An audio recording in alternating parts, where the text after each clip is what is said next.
নমস্কার বন্ধুরা, আমি মৌমিতা। আজকে আমার খুব পছন্দের একটা রেসিপি আপনাদের সঙ্গে শেয়ার করব বলে চলে এসেছি।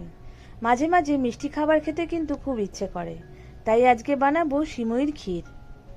তার জন্য প্রথমে একটা প্যাকেট থেকে সিমই নিয়ে একটা প্লেটের মধ্যে রেখে দিচ্ছি। তারপরে হাতের মাধ্যমে ভালো করে সিমইটা একটু টুকরো করে কেটে ভেঙে নিতে হবে, যাতে সিমইটা দুধের সঙ্গে খুব ভালোভাবে মিশে যায়।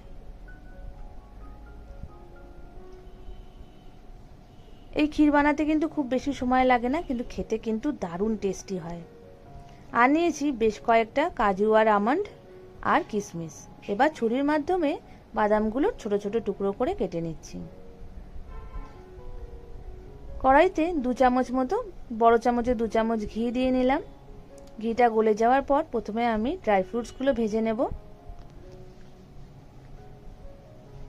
এটা আমার খুব পছন্দের একটা রেসিপি, আর আমি মাঝে মধ্যে বাড়িতে এটা বানিয়েই থাকি। আজকে ভাবলাম আপনাদের সঙ্গে শেয়ার করি। একটু ভাজা হয়ে যাওয়ার পর এর মধ্যে আমি কিশমিশটাও দিয়ে দেব।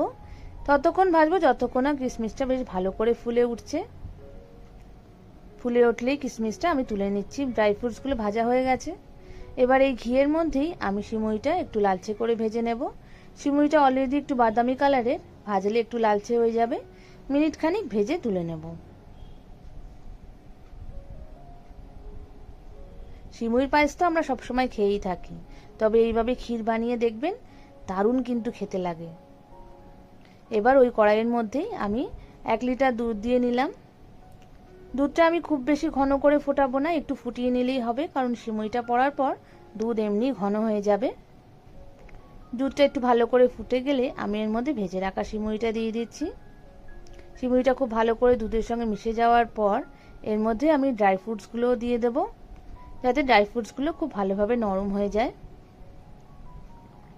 ততক্ষণ ফুটিয়ে নেব যতক্ষণ না সিমইটা একদম নরম হয়ে যাচ্ছে। এর মধ্যে আমি দিয়ে দেবো 2টো তেজপাতা। তেজপাতার ফ্লেভারটা কিন্তু ক্ষীরে বা পায়েসে দারুণ লাগে। আবারও ভালো করে নাড়াচাড়া করে নিতে হবে। এবার সিমইটা নরম হয়ে গেছে, এর মধ্যে দিয়ে দেবো আমি 200 গ্রাম মিছরি।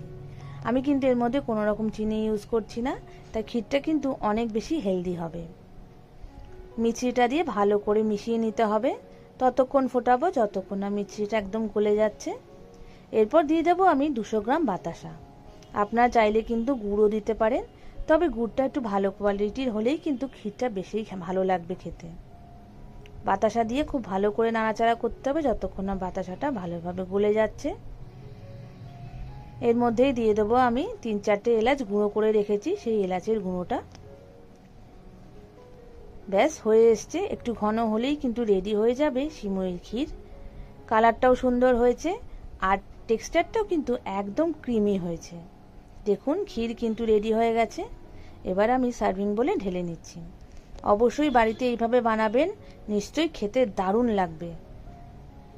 আমার রান্না যদি আপনাদের ভালো লাগে তাহলে অবশ্যই আমার চ্যানেলটাকে লাইক, শেয়ার এবং সাবস্ক্রাইব করবেন। বেল আইকন ক্লিক করতে একদম ভুলবেন না।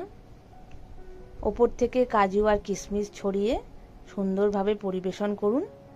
আপনারা যদি চান তাহলে ওপর থেকে জাফরানও দিতে পারেন, তবে আমি কিন্তু এইভাবে খেতেই বেশি পছন্দ করি, তাই এইভাবেই রাখলাম। একদম প্লেন অ্যান্ড সিম্পল। আজকের মতো এই অবধি। নমস্কার।